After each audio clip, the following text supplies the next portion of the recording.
ஆசிய கோப்பையில சூப்பர் 4 சுற்றுக்காக 2 அணிகள் முடிவான நிலையில மீதம் இருக்கக்கூடிய 2 இடத்துக்காக 3 அணிகள் குரூப் B ல அடிச்சுக்கிறாங்க. குரூப் A ல இந்தியா, பாகிஸ்தான், ஓமன், UAE சொல்லக்கூடிய அணிகள்லாம் இருக்குது. இதுல பாகிஸ்தான் இந்தியா கிட்ட படுதோல்வி அடைஞ்சிருச்சு.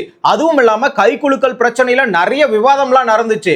இதனால நாங்க UAE அணிக்கு எதிராக விளையாட மாட்டோம், அதுவும் இல்லாம ஆசிய கோப்பை தொடரில் இருந்து நாங்க விலகி போறோம்னு சொல்லிட்டு நிறைய பிரச்சனைகள்லாம் எழுப்புனாங்க. இந்த சுவாரஸ்யமான நிகழ்வுகளுக்கு பிறகு UAE அணிக்கு எதிராக வாழ்வாசாவ ஆட்டத்துல பாகிஸ்தான் அணி 41 ரன்கள் வித்தியாசத்தில் UAE அணியை வீழ்த்தி ஒரு பக்கம் சூப்பர் 4 சுற்றுக்கு தகுதி பெற்றுள்ளது. அதுவும் இல்லாம இந்தியா விளையாடிய 2 போட்டியில 2 அணிகள் கிட்டமே வெற்றி அடைந்து 4 புள்ளிகளை பெற்று அவங்களும் கம்பீரமா நாங்களும் சூப்பர் 4 சுற்றுக்கு தகுதி பெற்றிருக்கோம்னு தகுதி பெற்று விட்டார்கள். இப்போ குரூப் A ல UAE அணியும் ஓமன் அணியும் வெளியேறிட்டாங்க.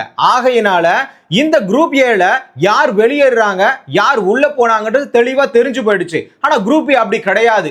இந்த சூப்பர் 4 சுற்றுக்காக முதல் 2 இடத்துல இருக்கணும்ல, அந்த முதல் 2 இடத்துக்காக அந்த குரூப் லீக்ல என்ன நடந்துக்குன்னா 3 பேர் அடிச்சுக்கிறாங்க. யார் யாருன்னு பார்த்தா ஸ்ரீலங்கா அணியும், பங்களாதேஷ் அணியும், இன்னொரு பக்கம் ஆப்கானிஸ்தான் அணியும். ஸ்ரீலங்கா அணி 4 புள்ளிகளோட முதல் இடத்துல இருக்குது.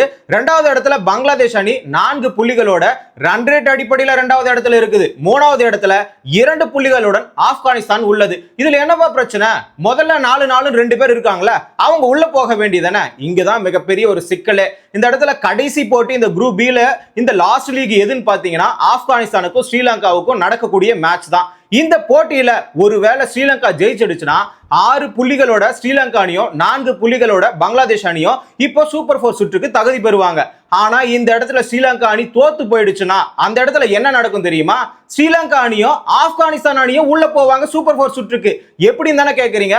ரன் ரேட் அடிப்படையில் தான் பார்க்கணும். ஏன்னா இப்போ ஒருவேளை இந்த இடத்துல ஆப்கானிஸ்தான் அணி ஜெயிச்சுட்டா 3 பேருமே 4 புள்ளிகளோட இருப்பாங்க. அந்த அடிப்படையில பார்க்கும் பொழுது இங்க ஸ்ரீலங்கா அணி ஆல்ரெடி +1.546 பாயிண்ட் வச்சிருக்குது. அதே மாதிரி ஆப்கானிஸ்தான் அணி +2.156 பாயிண்ட் வச்சிருக்குது.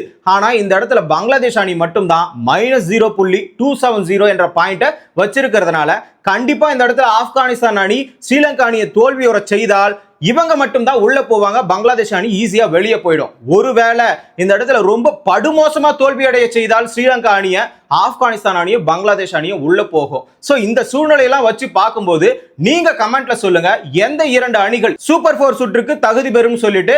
கிரிக்கெட் நிகழ்வுகளை தொடர்ந்து தெரிஞ்சுக்கணுமா? தமிழரசன் பார்வையாளர் சேனலை சப்ஸ்கிரைப் பண்ணிக்கோங்க.